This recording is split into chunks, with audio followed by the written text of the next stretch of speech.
What I want to do is basically talk a little bit about the issues, talk a little bit about prevention, and talk about a little bit about accountability, and then try to connect it. We're here in the context of the ICoCA General Assembly, so it would be really nice to connect it back to the ICoCA norms and the discussion that everyone will be having here today. So first on the issues. So I found, and this of course was mainly in the presentation by our students, thank you so much. It came out very clearly how pervasive actually the use of private security is in relation to migration. And one of the things that also came out very, very clearly is that therefore, of course, the problems that arise are the problems that arise in any migration management. So in that sense, I found it very, very helpful. And you sort of highlighted, I found the slide you had there very telling. And maybe, you know, one could shift the formulation, one could put more emphasis some places than others. But it really came through very clearly how much has actually moved into the private sector, which means that the issues are those that have always faced the public sector. And there was a discussion, Abdulaziz was talking about the connections and how close the private and the public are in this. So in this sense, in one way, it's both personal and employee and training and so on.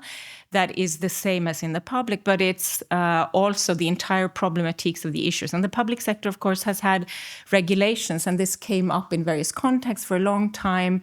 There are regulations that pertain to the public side of this, and we had the idea of the criminal law would be better. We had various kinds of, Madeleine talked a lot about, I'll come back to accountability, but various accountability mechanisms, and especially focusing, of course, on the responsibility of states and so on.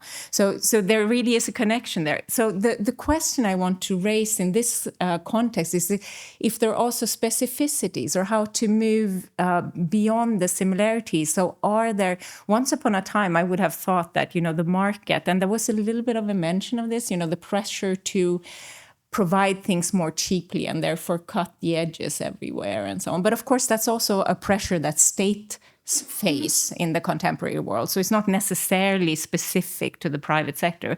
But one thing I would be really curious to ask the panelists about is if there's actually something important, you know, that ICoCA could do about the ways that that the pressure that comes with actually running things through a market, so running migration, all these different aspects in a market way where you're competing on cost, basically. One of the core motivations is usually, I don't think it's always really much cheaper, but that, of course, is the core motivation. And it's how things are run. They're run on tenders. One hires the best bidder. The best bidder is the one who can provide the best combination of service and price.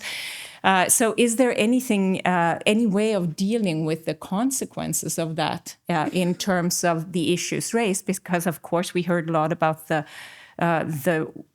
pressure and the over-responsibilization of companies. So how can one flag that in the different contexts and so on? I would love to hear what people think about this and not sort of over-emphasizing, as I said, that this is necessarily an only private sector problem. I think it pertains all over, but I would really appreciate comments.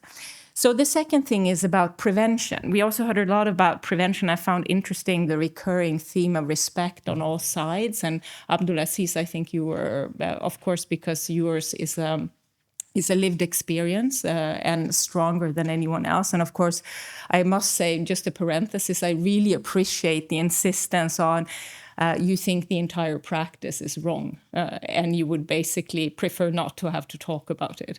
I think you made that very clear. So I want to acknowledge that. But I want to also thank you for the insistence on the import of respect and ideas that came up, and this again is something I think may want to relate to. Or training was mentioned very many times, and the importance of training.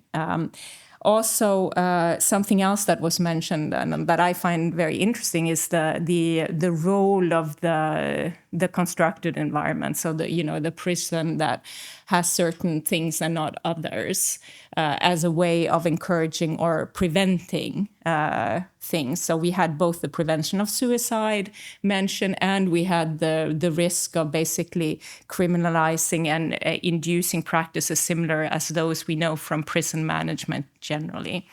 So we had at least those two, and I would be very curious to hear from the panelists how they think, what could ICoCA actually contribute to thinking about prevention of human rights abuses in the context of migration management. And I pointed into the training and so on. What can it do beyond what it's already doing? What would be helpful?